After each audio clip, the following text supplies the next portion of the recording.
nga ang atong palabutan nga 68th Foundation Anniversary.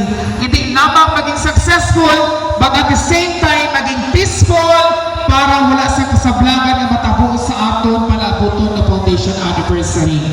Kag ginapasalig ko sa inyo tanan, pagtapos sa atong Foundation Anniversary, month of September, damutang kita proyekto ay implement para sa katawan sa barangay San Isidro. Sumuka na, may regalo ako sa mga aral-kari na nagtapong sa aton na opening ceremony. Kung sino ang gusto ng eskwela, sa test na courses na organic agriculture, beauty care, at skin care, magpalista lang sa akon sa bunga adlaw. Open ini sa bilog na may disyente na barangay sa Martel, ang barangay sa Isidro na may musini. MC2 with allowance, organic agriculture, beauty care, at hairdressing, open ang slot. Gano'n magpalista sa akon pagkatapos ang aton opening ceremony. Karon, pagkatapos ang aton opening ceremony, alauna sa hapon, isa sa pinaka-importante na selebrasyon natin, ang atong interfaith ecumenical worship. Gitabo kung ini nga dapat sa first day pa lang, mag-interfaith na kita para ang aton selebrasyon sa sulod sa kaan. Siyam ka alaw, mag-siyam ka gabi, mag-bless ang aton mahal na Ginoo.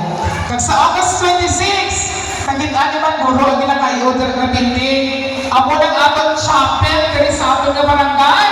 Sa August 26, ang aton first na Santos na misa, kag pa-blessing nilang tradisyon sa aton na simbahan diri sa sulod sa Barangay Plaza, gani ginaibitahan na kamo magtapong anniversary. Gusto kong pasalamatan kag in behalf sa Barangay Council, the very active participation sa Women's Federation sa Barangay San Isidro. Di na women's, walang pakanina inyo mga Rodrigo. Natula ang women's ha? Ang ilan ang right na ang nabilin sa ilang flow. Nagdirit na guro kasi nagoto. Karon sa gabi, alas 7 ang takna, mayaran kita nga employees kag purok officials ngay. Siyam ka daw, kag siyam ka gabi, siksik, liglig ng mga activities para sa katawan sa Barangay San Isidro. Sa liwan, may aga sa aton tanan, kag God bless Barangay San Isidro. Thank you so much.